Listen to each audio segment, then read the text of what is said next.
2 Corinthians chapter 10.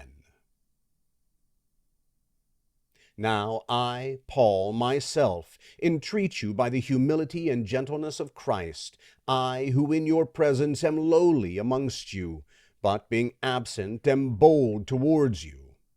Yes, I beg you that I may not, when present, show courage with the confidence with which I intend to be bold against some, who consider us to be walking according to the flesh.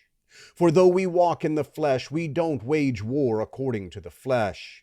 For the weapons of our warfare are not of the flesh, but mighty before God to the throwing down of strongholds, throwing down imaginations and every high thing that is exalted against the knowledge of God, and bringing every thought into captivity to the obedience of Christ, and being in readiness to avenge all disobedience when your obedience is made full.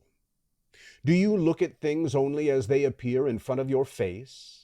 If anyone trusts in himself that he is Christ's, let him consider this again with himself, that even as he is Christ's, so we also are Christ's.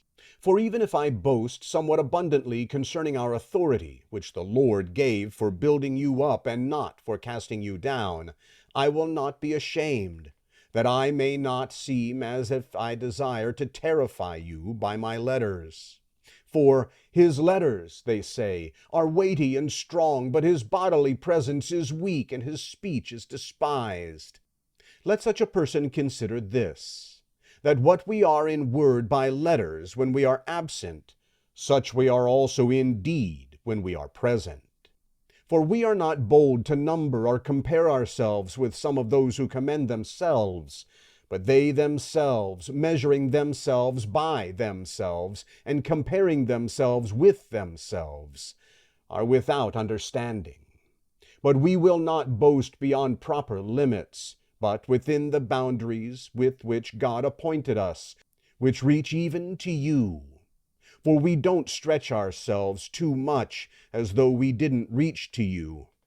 For we came even as far as to you with the good news of Christ, not boasting beyond proper limits in other men's labors, but having hope that as your faith grows, we will be abundantly enlarged by you in our sphere of influence, so as to preach the good news even to the parts beyond you, not in boast in what someone else has already done. But he who boasts, let him boast in the Lord. For it isn't he who commends himself who is approved, but whom the Lord commends.